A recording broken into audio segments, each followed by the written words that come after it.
तो आज का सेशन हम स्टार्ट करेंगे। सुश्रुत संहिता 25 चैप्टर तक हमने देख लिया था सूत्र स्थान में। फिर अभी 26 नंबर का चैप्टर प्रनष्ट शल्य विज्ञानियम। तो बॉडी में अगर कोई शल्य चला गया है तो उसका कैसे हम विज्ञान करेंगे, उसको कैसे जानेंगे, उसके बारे में है चैप्टर में। तो शल्य की निरुक्ति शल श्वल आशुगमने धातु। तो शल और श्वल ये दो धातु से मिलकर शल्य शब्द बना है। उसके दो टाइप्स होते हैं शल्य के, एक शारीरिक शल्य और एक आगंतुक शल्य। तो शारीरिक मतलब जो बॉडी के अंदर ही है लेकिन वो फॉरेन बॉडी के जैसे एक्ट करता है, उसको बोलते हैं शारीरिक। और आगंतुक मतलब जो बाह्य एक्सटर्नल जितने भी फैक्टर्स है वो सब आगंतुक। तो इसमें रोम नख आदि धातु का अन्नमल और दुष्ट दोष जो प्रकोपित दोष है वो भी एक टाइप से फॉरेन बॉडी के जैसे ही काम करते हैं। फिर आगंतुक शल्य, तो बचे हुए जितने भी है बाहर से कोई भी इंसेक्ट हो गया, आघात हो गया, ट्रॉमा वगैरह, वो सब इसमें आएंगे। विशेषतः बाण शर, पहले के जमाने में युद्ध के लिए वगैरह बाण का यूज करते थे, इसलिए विशेषतः बाण बोला है आगंतुक में। फिर इसके दो टाइप्स है, करनी वाला और एक श्लक्षणा। फिर उसके बाद शल्य गति, शल्य की गति कितनी है? 5 है। सुश्रुत ने कितने बोले? 5 बोले। ऊर्ध्व अध तिर्यक, अर्वाचीन रुजु। अर्वाचीन मतलब आगे से, रुजु मतलब पीछे से। ऊर्ध्व अध तिर्यक अर्वाचीन और रुजु। फिर वाग्भट ने एक वक्र गति बोली है। फिर शल्य के लक्षण, कि शल्य जब बॉडी में रहेगा तो सामान्य लक्षण क्या दिखाएगा और विशेष लक्षण क्या दिखाएगा। तो विशेष लक्षण ज्यादा इंपॉर्टेंट है। तो सबसे पहले सामान्य लक्षण देख लेते हैं कि श्याव, पीडकाचित, मुहुर मुहुर शोणित स्त्रावण, बुदबुदवत, उन्नत मृदुमांस। तो इमेजिन करो ना, हाथ में कोई छोटा सा लकड़ी का टुकड़ा या ऐसे बर वगैरह जिसको बोलते हैं, वो कभी ना कभी तो किसी के हाथ में घुसा ही होगा। तो उसमें क्या दिखेगा? श्याव, पीडकाचित, और मुहुर मुहुर शोनितराव, थोड़ा थोड़ा ब्लीडिंग हो सकता है। बुदबुदवत और उन्नत मृदुमांस, उसके ऊपर जो स्किन है मांस है वो थोड़ा सा फूल जाता है। ठीक है। फिर उसके बाद विशेष लक्षण, त्वकागत शल्य है अगर स्किन में है तो विषर्ण आयत कठिन शोथ। आयत मतलब गोल और कठिन शोथ रहेगा। जब मांस में रहेगा अगर, तो उसमें क्या होगा? शोफ वृद्धि और शल्य आगमन संरोह। पीड़न असहिष्णु चोषपाकी, पीड़न असहिष्णु मतलब उसमें पेशेंट टच ही नहीं करने देगा अगर मांसगत शल्य है तो। फिर पेशी में अगर रहा तो इसमें चोष और शोफ वैसे ही लक्षण दिखेंगे। फिर सिरा में अगर है तो सिरा स्नायु में संरंभ और उग्र रुचा। स्रोतस में अगर है तो स्वकर्म गुण हानि, जिस स्रोतस में है उस स्रोतस का कर्म जो हानि हो जाएगा वो कर्म अच्छे से नहीं हो पाएगा। फिर धमनी में अगर है तो सफेन रक्त, सशब्द रक्त निर्गमन, सफेन रक्त स्त्राव। अस्थि में अगर है तो विविध वेदना प्रादुर्भाव, विविध वेदना अस्थि में है अगर शल्य तो बहुत अलग अलग टाइप्स के वेदना, विविध वेदना। फिर अस्थि विवर में अगर है तो बलवान संहर्ष और अस्थि पूर्णता, उसके कैविटी में जो अस्थि मज्जा का प्लेस में वहां पे अगर रुक गया तो बलवान संहर्ष। संधिगत शल्य है तो अस्थिवत के लक्षण जो अस्थि में है वही है, प्लस चेष्टा उपरम, चेष्टा नहीं हो पाएगा, मूवमेंट्स नहीं हो पाएंगे जॉइंट्स के। कोष्ठगत शल्य, अगर कोष्ठ में है तो आटोप अनाह व्रणमुख कृत पुरुषोत्तर आहार, पुरुष आहार ये सब। फिर उसके बाद सूक्ष्म गति, अस्पष्ट लक्षण। फिर प्रनष्ट शल्य का ज्ञान कैसे हम करेंगे उसके बारे में अगला टॉपिक है, कि बॉडी में अगर शल्य चला गया तो हम पहचानेंगे कैसे कि त्वक में है, मांस में है, सिरा स्नायु अस्थि संधि में है, ये सब। तो अगर त्वक प्रनिष्ठ शल्य रहेगा तो स्नेहन स्वेदन कर्म करेंगे और मृण्मय गोमय का मर्दन करेंगे तो वहां पे संरंभ हो जाएगा। मतलब स्किन पे अगर जहाँ पे हमें डाउट है कि अगर यहाँ पे कोई शल्य है अंदर, तो उसके ऊपर मट्टी का या गोबर का उस पर लेप करो, और अगर इन्फ्लेमेशन हुआ तो मतलब रेडनेस हुआ तो इसका मतलब वहां पे त्वक में शल्य है। फिर स्त्यान घृत चंदन कल्पलेप, इसका भी हमको लेप लगा के देखना है। अगर घृत, अगर वहां पे शल्य रहेगा तो ये जो घृत हमने लगाया है वो द्रवीभूत पतला हो जाएगा और लेप भी अच्छे से ड्राई नहीं हो पाएगा। तो ये सब स्किन में अगर शल्य है तो ये सब करके देखना है हमें। तो इमेजिन करके देख लो, स्किन के ऊपर लेप लगाया, सूख नहीं रहा है क्योंकि वहां पे इन्फ्लेमेशन है, इसीलिए स्किन के अंदर शल्य है। फिर अगर मांस प्रनष्ट शल्य है, मसल लेयर में अगर शल्य है तो स्नेह स्वेद आदि भी जो पंचकर्म करेंगे। कर्षित रुग्ण रहेगा अगर, तो स्थित भूत से दोष संरंभ, जो दुबला पतला पेशेंट है उसके अंदर हमें मांस प्रनष्ट शल्य जानने के लिए स्नेहन स्वेदन आदि कर्म करना पड़ेगा। अगर सीरा स्नायु धमनी यहाँ पे अगर शल्य है तो खंड चक्र यान, मतलब ऐसे यान में पेशेंट को बिठाना है जिसके अंदर उसका एक चक्र जो है, एक पहिया व्हील जो है वो टूटा हुआ है। तो सीरा स्नायु में अगर रहेगा तो उसमें बिठाएंगे तो उसको पेन होगा। विषमेषु अध्वनि, और जो विषम रास्ते पे उसको उस रथ को दौड़ाना है तो जिससे उसको पेन होगा, फिर हमें समझ जाएगा कि उसमें शिरा स्नायु धमनी में नष्ट शल्य है कि नहीं। अस्थि में अगर शल्य है तो उसको जानने के लिए स्नेहन स्वेदन बंधन पीड़न करेंगे। और अगर संधि में शल्य है तो स्नेहन स्वेदन करके आकुंचन प्रसारण करने के लिए बोलेंगे। तो सबको इमेजिन करना है और इसके ऊपर क्वेश्चन बनता है। अगर त्वचा में शल्य है तो क्या करेंगे, लेप या घृत का घृत लगा के देखेंगे। मांस में है तो स्नेहन स्वेदन पंचकर्म करेंगे। कर्षित रुग्ण में के अंदर स्थितभूत शोभ संरंभ हो जाएगा। फिर अगर सीरा धमनी में अगर है तो उसको एक रथ पे, ये वाला स्पेशल है, इसको अच्छे से याद रखो, सीरा स्नायु धमनी में, कि उसको किसी व्हीकल पे बिठाएंगे। पहले के जमाने में रथ होते तो इसलिए रथ पे उसका एक चक्का निकाल देंगे, और जो अच्छा रोड नहीं है, ऊपर उबड़ खाबड़ रास्ता, उस पे से उसको चलाएंगे। अगर पेन हुआ तो मतलब सीरा स्नायु धमनी के अंदर शल्य है। अस्थि स्नेहन स्वेदन बंधन पीड़न ये सब करेंगे। और संधि के अंदर स्नेहन स्वेदन करके आकुंचन प्रसारण, संधि के लिए हम सबको बताया आकुंचन प्रसारण ही करते हैं, तो ऐसा है। थोड़ा सा इसमें लॉजिकल रट्टा मारने की जरूरत नहीं है, लॉजिक से थोड़ा समझ लिया तो इसके ऊपर हम अच्छे से सॉल्व कर सकते हैं। फिर सामान्य विज्ञान उपाय, फिर हस्ती स्कंद अश्व पृष्ठगमन पर्वत वृक्ष आरोहण, इन सब से धनु व्यायाम इत्यादि क्रिया से हम उसका ज्ञान कर सकते हैं। अगर ये सब क्रिया करने में डिफिकल्टी आ रही होगी मतलब कहीं ना कहीं उसके बॉडी में शल्य है। निशल्य निश्चल, निकल जाने के बाद उसको निशल्य बोलते हैं। फिर उसके बाद अस्थित शल्य को शिरेते भज्यन्ते, और लोह श्रृंग निर्भुंजनते, वाकड़े होते। तो अभी देखो आगे बताता हूँ ये सब। वृक्ष वेणु तृण रक्त मांस शीघ्र पाप, अगर हमारे बॉडी में लकड़ी या वेणु या कोई घास ये अगर शल्य के रूप में अंदर इंसर्ट हो गया है तो रक्त मांस का शीघ्र पाक होता है। और दूसरा थोड़ा सा स्ट्रेन चीज अभी यहाँ पे ये देखो, अगर सोना चांदी ताम्र रति त्रपु सीस ये चीर स्थानत विलयन थे, अगर ये बॉडी के अंदर कहीं घुस गए तो एक टाइम के बाद, चीर काल के बाद वो विलयन थे, वो डिजॉल्व हो जाएंगे। लेकिन विषाण मतलब श्रृंग, दंत, केश, अस्थि ये सब अगर हमारे बॉडी में चले गए, दारू मतलब लकड़ी, लेकिन न विशीर्यंत ये बॉडी में डिजॉल्व नहीं होंगे, वैसे के वैसे स्किन में बहुत सालों तक वैसे के वैसे ही रहेंगे। तो ये पीजी का क्वेश्चन है। ये जितने भी धातु है वो चिरस्थानत विलयन थे, और ये जितने भी ऑर्गेनिक चीजें हैं वो न विषरियन थे, वो डिजोल्व नहीं होते बॉडी में जाने के बाद। हमें ऐसा लगता है ना कि भाई लकड़ी है तो ये मतलब लिविंग थिंग ही है तो बॉडी में शायद डिजोल्व मिक्स हो सकता है, पर न विषरियंत में आता है वो। ये दारू को अच्छे से याद रखो, दारू मतलब लकड़ी, वुड। और बाकी तो फिर ठीक है, विषाण मतलब श्रृंग दंत केश अस्थि विण। फिर शल्य अपनयनीय, तो यहाँ पे जो शल्य प्रनष्ट शल्य कैसे जानना है वो, उसके बाद शल्य अपनयनीय उसको निकालने के उपाय क्या है।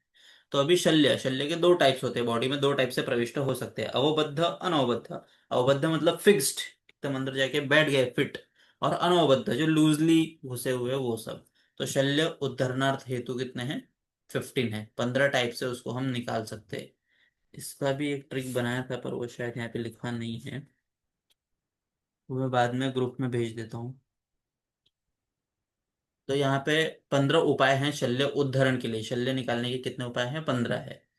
तो और किसका यूज हमें कौन सी अवस्था में करना चाहिए वो यहाँ पे बताया है। तो स्वभाव मतलब अपने आप कभी कभी शल्य निकल जाता है, तो वो अश्रु शवथु उद्गार कास, जैसे ही आंखों में से आंसू आते हैं, या शवथु, कभी कभी नाक में कुछ डस्ट पार्टिकल्स वगैरह चले गए तो अपने आप छींक आती है और फिर वो निकल जाता है, डकार के साथ खांसी के साथ निकल जाता है। फिर पाचन करने की जरूरत कहाँ पे पड़ती है, मांसगत शल्य, वहां पे हमने पीछे देखा कि मांसगत शल्य में हमें पाचन करना पड़ेगा। भेदन और दारण कहाँ पे करना पड़ेगा, पक्व अभिद्यमाना, जब पक्व अवस्था आ जाएगी तो उसका भेदन दारण करके वहां से उसको शल्य को जो पस वगैरह है उसको निकालना है। पीड़न भिन्नम अनिरस्त मानम, जो खुद से नहीं निकलता है वहां पे पीड़न कर्म करना है, थोड़ा सा दबा दबा के उसको निकालना है। प्रमार्जन मतलब धोना। अनुनी शल्यानी बाल वस्त्र परिणीति, तो यहाँ पे हमें प्रमार्जन कर्म करना है। फिर निर्धमापन, हीन और अनुशल्य रहेगा तो निर्धमापन। वमन और प्रतिमर्शनस्य अन्न शल्य, अंगुली रहेगा तब हमें करना है। विरेचन पक्वाशयगत शल्य रहेगा तब। प्रक्षालन व्रण दोष आशय में अगर रहेगा तो प्रक्षालन धो के निकलना है। प्रवाहन वात मूत्र पुरुष गर्भ इनका संग अगर हुआ तो हमें थोड़ा सा प्रेशर देके प्रवाहन करके स्ट्रेनिंग करके उसको निकालना है। आचूषण आचूषण कब करेंगे? मारुतोदक सविषरक्त दुष्ट स्तन्य। तो इसमें श्रुंग की मदद से आचूषण करके निकालेंगे। आज ये पिछले पहले के जमाने में हमने देखा था कि सांप काट लेता था, वो लोग सविष रक्त को ऐसे मुंह से सक करके निकालते थे। कभी कभी श्रुंग का यूज भी करते हैं। फिर अयस्कांत मतलब मैग्नेट, तो अनुलोम, अंकर्ण, अल्प मुखव्रण रहेगा तो उसके अंदर हमें अयस्कांत मैग्नेट का यूज करना है। और हर्षण, तो हृदय अवस्थितम शोक शल्य रहेगा तो उसमें हर्षण खुशी देना है। हृदय अवस्थित शल्य मतलब कोई ग्रीफ में है, सौरव में है, दुखी है, तो उसे हमें हर्षण खुश करना है। ये उसका मन का दुख निकालने का उपाय है।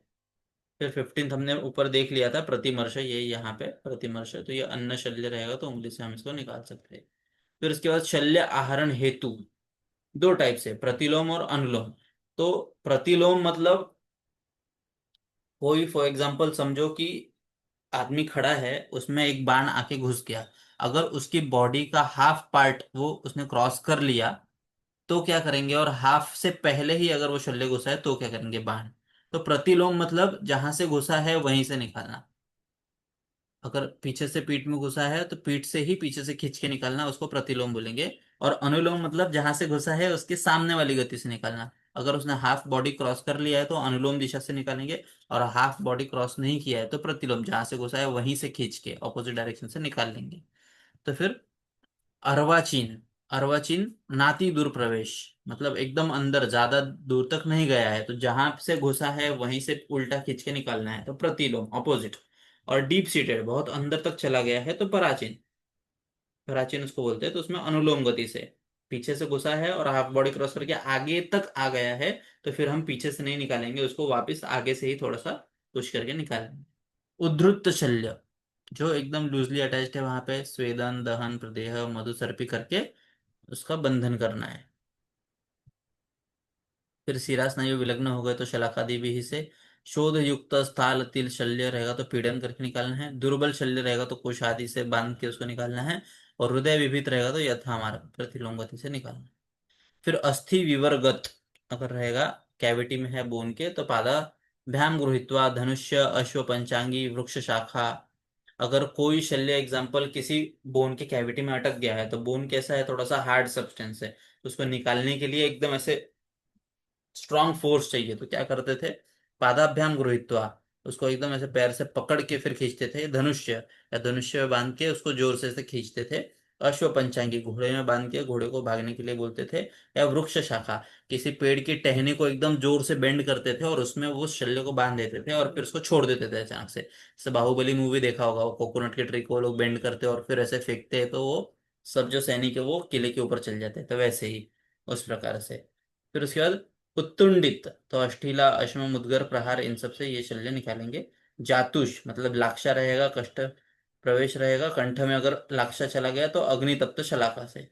तो लाक्षा हमको पता है कि एकदम हार्ड सब्सटेंस है, तो उसको गर्म करते हैं, थोड़ा सा भी हीट देते हैं तो एकदम से मेल्ट हो जाता है वो। तो इसीलिए अगर जातुष मतलब लाक्षा कंठ में प्रवेश कर गया तो अग्नि तप्त शलाका करनी है और उसको गर्म करके निकाल देना है, मेल्ट करके। फिर तिर्यक अस्थि शल्य अगर है तो कोषोंडुक से निकालना है, या वमन या दंत धावन से करके निकालना है। फिर ग्रास शल्य, मुष्टि प्रहार स्कंद प्रदेश पे, अगर चोकिंग हो जाता है, खाना खाते खाते कभी अटक जाता है ना, तो हम क्या करते हैं, मुट्ठी से उसके बैक पे ऐसे ठोकते हैं, तो वही बोला है इसमें। फिर विपरीत अवृत व्रण विज्ञानियम, तो व्रण के अंदर विपरीत और अविपरीत ऐसे कौन से लक्षण कैसे जानेंगे उसके बारे में है ये चैप्टर। कि जिनका शब्द, स्पर्श, रूप, रस, गंध विकृत हो गया हो तो उसको बोलते हैं विपरीत। और अविपरीत मतलब जो प्राकृत है। फिर फल जल वृष्टि नाम पुष्प धूम अंबुदान यथा रिष्टानी पंचता, तो पंच अरिष्ट का वर्णन इस चैप्टर में। तो ऐसा क्वेश्चन आता है कि सुश्रुत संहिता में अरिष्ट का वर्णन कौन से स्थान में किया गया है, तो सूत्र स्थान में। सूत्र स्थान में सुश्रुत संहिता के अरिष्ट का वर्णन किया गया है, ऐसा पीजी का क्वेश्चन बनता है। फिर उसके बाद गंध, वायु में अगर कटुगंध हो गया तो वो अरिष्ट है। पित्त का अगर तीक्ष्ण गंध हो गया तो, और कफ का आम गंध विस्त्र गंध हो गया तो ये अरिष्ट। और रक्त का लोह गंध। फिर मुमूर्षु मतलब अभी भी मरने वाला ही है, इसमें क्या दिखेगा, उसमें मध्य का, अगरु का, घृत का, पुष्प का, पद्म का, चंदन का, चंपक, ऐसे दिव्य गंध अगर आने लगे तो वो पेशेंट अभी मरने वाला है। मुमूर्षु मतलब गोइंग टू डाई। ये सब गंध अगर हमें स्मेल करने को मिले तो वो पेशेंट मरने वाला है। फिर उसके बाद श्व, वाजी, मूषक, करवल, नतकुण, पंक गंध, तो व्रण गैरितः निंदित, तो ये भी निंदित लक्षण है। अचिकित्स्य, कंकुष्ठ या कुमकुम वर्ण का व्रण हो जाएगा तो वो भी अचिकित्स्य है, अरिष्ट लक्षण। फिर शब्द के लिए क्या बोला है, श्वेड, घुरघुर, ज्वलनविद व्रण, और स शब्द वायु रहेगा तो वो भी असाध्य है। अगर स्पर्श में बहिशीत अभ्यंतर दाह, पेशेंट बोलेगा बाहर से ठंडा है या हम टच करके देखेंगे तो ठंडा है, लेकिन अंदर से पेशेंट अगर इसका कंप्लेंट कर रहा है दाह का तो वो भी असाध्य लक्षण है। फिर दर्शन, चूर्णाव किरण, चूर्ण व्याप्त रहेगा अगर देखने में तो भी वो असाध्य है। अगर वात पित्त रहेगा तो लाजगंधी, पित्त कफ रहेगा तो तिल, और वात कफ रहेगा तो अतत। फिर उसके बाद अरिष्ट के प्रकार, पुरुष के आश्रित, पुरुष के अनाश्रित। तो पुरुष के आश्रित मतलब पेशेंट के ऊपर ही लक्षण दिख जाते हैं, और पुरुष के अनाश्रित मतलब जो आजू बाजू में जो दूत है उसमें, जो नहीं क्या जैसे पिछले जमाने में दिखाते थे कि कोई सैनिक उधर मर गया है, या कोई किसी के हस्बैंड को अगर बाधा है तो दिया जलता था वो बुझ जाता था, तो पुरुष अनाश्रित वो वाले। फिर उसके बाद विपरीत अविपरीत प्रश्न, तो दूध का वर्णन ये देखो यहाँ पे आ गया, पुरुष अनाश्रित है मतलब पेशेंट के ऊपर नहीं है, दूध के ऊपर दिखेगा। तो निंदित दूध कौन सा है, जब अगर दूत जो है चतुर्थी के दिन आया कोई संदेश लेके, तो हम अंदाजा लगा सकते हैं कि ये अशुभ खबर है। नवमी के दिन, षष्ठी के दिन, तो 4, 6, 9, संधि दिन पे, या मध्याह्न पे, या अर्धरात्र में आया, तो आधे रात को हमें पेशेंट का कॉल भी आता है तो भी हम कुछ गलती एक्सपेक्ट करते हैं, तो वैसा ही है, निंदित।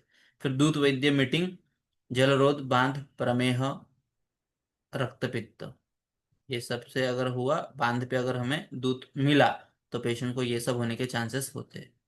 फिर पूजित शब्द, ग्रंथि, अर्बुद, छेदन शब्द, रक्तपित्त अतिसार के लिए रुद्ध शब्द, और विद्रधि, उदर गुल्म के लिए भेद, ये सब आया है।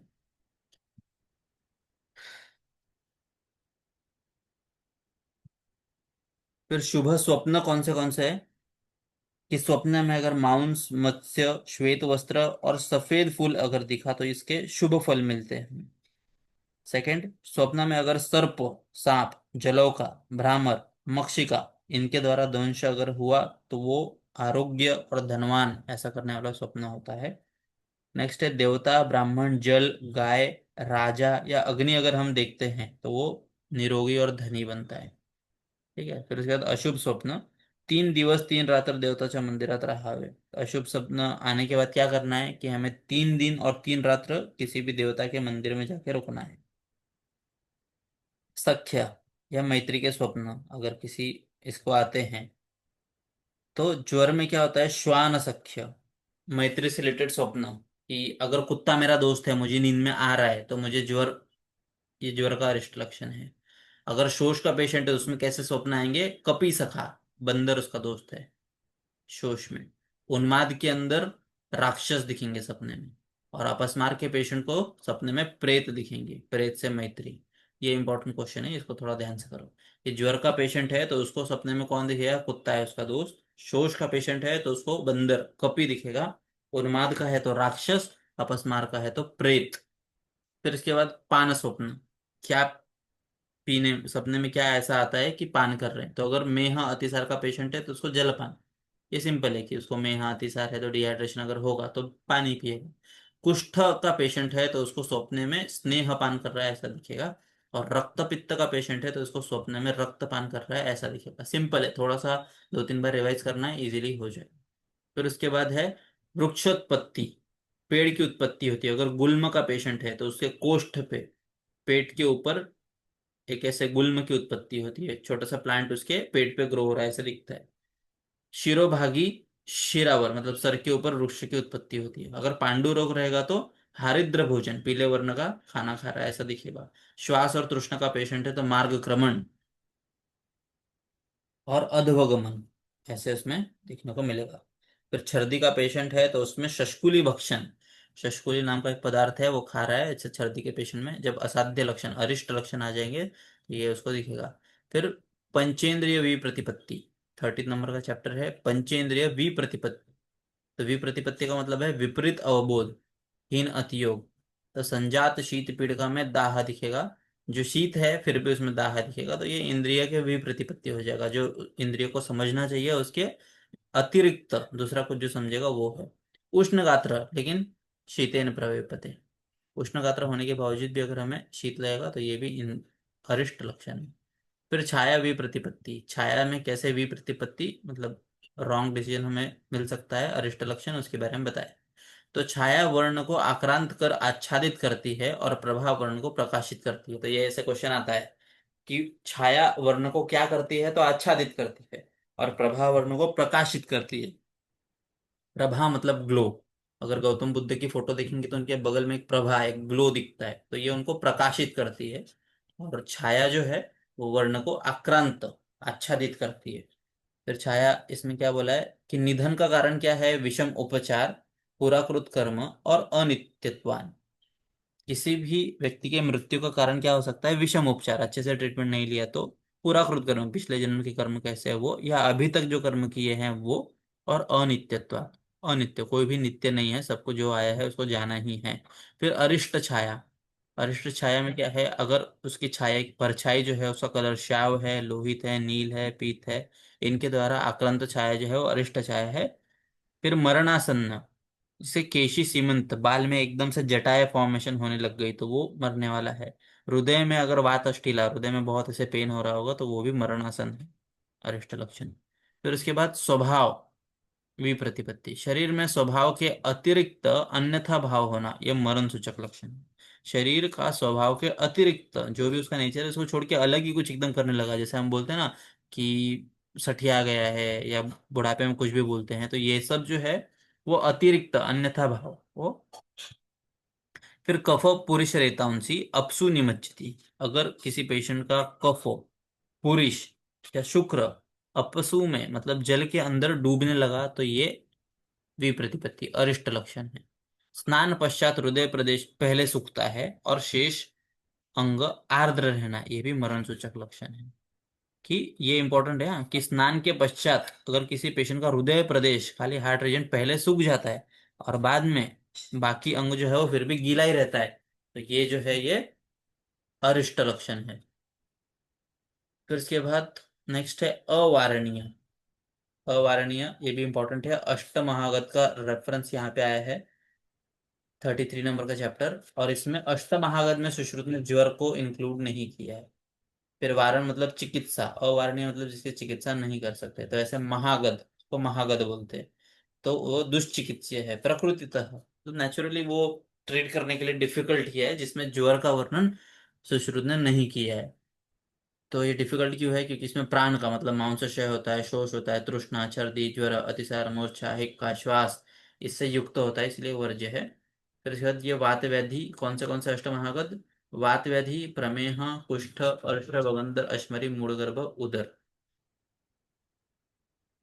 तो वात व्याधि में अरिष्ट लक्षण क्या है, भग्न, सुप्त, शुभ, त्वचा कंप, आधमान, रुजार्तमश्च, अति प्रसूत, पीड़का, पीड़ित। प्रमेह के अंदर अति प्रसूत और पीड़िका, पीड़ित, जो प्रमेह पीड़िका है अगर वो उत्पन्न होगा तो वो अरिष्ट लक्षण भी हो सकते हैं। कुष्ठ के अंदर प्रतिभिन्न प्रतासंग, रक्त नेत्र, हतस्वर और पंचकर्म गुणातीत, पंचकर्म करने के कोई गुण उसमें नहीं मिल रहा है तो वो कुष्ठ में असाध्य लक्षण है।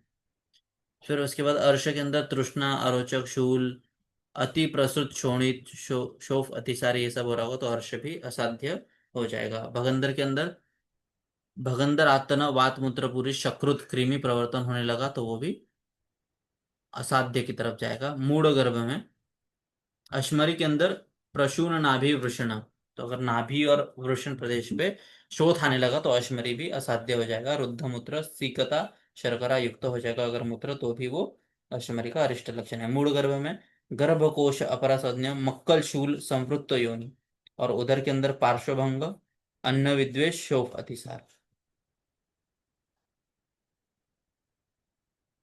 फिर उसके बाद व्याधि और मारक के उपद्रव, ज्वर के अंदर क्या होता है, तम प्रवेश, विसंज्ञता, निपतन, शीत अर्दितो, अंततृणश्च, रुष्ट रोमा, रक्ताश, रुधिशूल, नित्य, वक्त्रेण उच्छ्वसंत, तो ये सब उपद्रव है ज्वर के अंदर।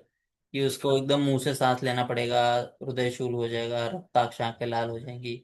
हिक्का श्वास पिपासार्थ, मूढ़ विभ्रांत लोचन, आवी लक्ष निद्रा युक्त अतीव क्षीण शोणित मांस, ये संतत छादित मुहुर्मुहुर संज्ञानाश बहिशीत अंतर्दाह, उष्ण देह, नेत्र अस्थिर, ये सब है ज्वर के अंदर। कुष्ठ के अंदर प्रभिन्न प्रसुत गंधश्च रक्त नेत्र हतस्वरम पंचकर्म गुणातीतम कुष्ठम हंति कुष्ठिनाम। दैट इज पंचकर्म गुणातीत होने पर असाध्य, पंचकर्म करने के बाद भी उसमें रिलीफ नहीं मिलेगा तो वो सब असाध्य है।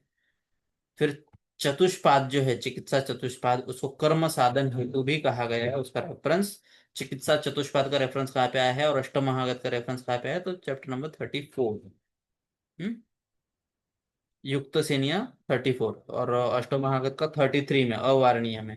अतिसार के अंदर श्वास और शूल पिपाशार्थ जिन और ज्वर पीड़ित रहेगा तो असाध्य है। यक्ष्मा के अंदर शुक्ल अक्ष, रक्त अक्ष कहाँ पे देखा था वो देख लेना, और शुक्ल अक्ष यक्ष्मा में बोला है। ऊर्ध्व श्वास और पृच्छेन बहु मेहंत और अन्न द्वेष। फिर रक्त पित्त के अंदर रक्तदानाम च दिशा, जितनी भी दिशाएं हैं सब रेड कलर की दिखेंगी। फिर दृष्टा, रक्तानाम च दिशा दृष्टा।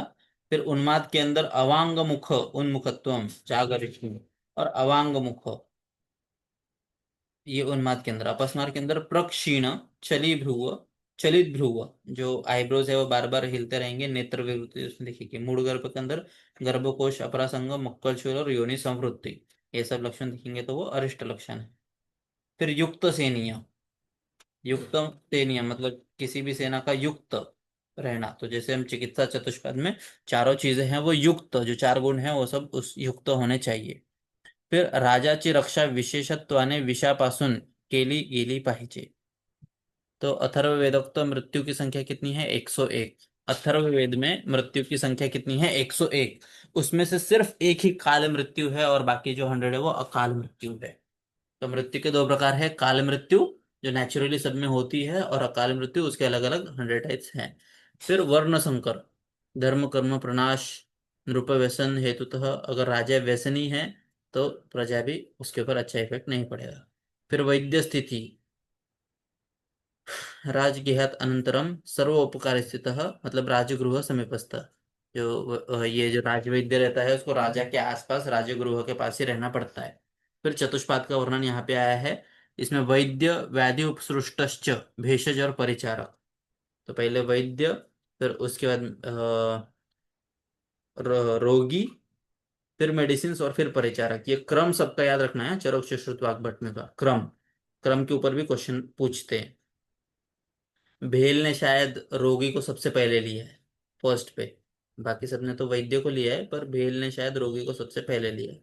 फिर दृष्टांत, ज्याप्रमाणे उद्धातु होतृ और ब्रह्म ये ऊर्ध्वजु मतलब पुजारी शिवाय निष्फल, त्याचप्रमाणे इतर पाद्य वैद्य शिवाय, जिस प्रकार अगर हम होम हवन विधि कर रहे हैं तो उसमें हमारे पास बाकी सब सामग्री है लेकिन पंडित ही नहीं है, पुजारी ही नहीं है, तो वो हो ही नहीं सकता है। वैसे ही जब हम चिकित्सा करते हैं, जब तक वैद्य नहीं रहेगा तो चिकित्सा हम करना मुश्किल है। कर्णधार नाव का धारण, वैसे एक और एग्जाम्पल है कि नाव भी है, उसका वो जो चलाने वाला जो डंडा रहता है वो भी है, लेकिन चलाने वाला नाविक ही नहीं है, तो भी उसका कुछ मतलब नहीं है। तो वैसे ही रुग्ण तारण के लिए वैद्य जो है वो इम्पोर्टेंट है। फिर भिषकपाद, फिर सबके गुण बताए कि भिषकपाद जो है वो तत्वाधिगत मतलब शास्त्र को जानने वाला है, यथावत ज्ञान उसको होना चाहिए, दृष्टकर्मा सब देखा हुआ होना चाहिए, लघु हस्त फटाफट काम करने वाला होना चाहिए, व्यवसायी, उत्साही, प्रति उत्पन्नम इति सद्य निर्णयक्षम फटाफट डिसीजंस लेने वाला, और विशारद अच्छे से अच्छा नॉलेज रखने वाला। फिर व्याधित जो पेशेंट है वो कैसा? आयुष्मान, उसका आयु होना चाहिए।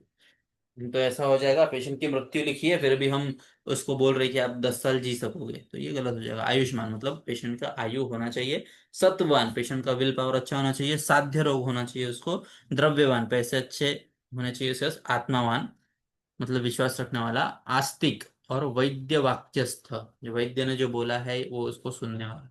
वैद्य वाक्य से किसका लक्षण है ये थोड़ा सा ध्यान रखना। हाँ, तो यहाँ पे देखो वैद्य वाक्यस्थ ये व्याधित पेशेंट का लक्षण है, और वैद्य वाक्य कृत जो वैद्य ने कहा है वो करना चाहिए वो कौन है? परिचारक। ये दोनों में थोड़ा सा डिफरेंशियल हो सकता है, वैद्य वाक्यस्थ कौन है और वैद्य वाक्य कृत कौन है। फिर भेषज, मेडिसिन कैसे होने चाहिए? मनस्कांता मतलब प्रिय, मन को अच्छा लगने वाले। दोषघ्न और अग्लानिकरण, वो खाने के बाद वीकनेस वगैरह ये सब सिम्टम्स नहीं दिखना चाहिए। फिर परिचारक जो है वो स्निग्ध होना चाहिए, अजुगुप्सु होना चाहिए, वैद्य वाक्यकृत होना चाहिए, और अश्रांत मतलब जल्दी थकने वाला नहीं चाहिए। तो आज हम यहाँ पे रुकते हैं। किसी को कुछ डाउट है तो पूछ लो।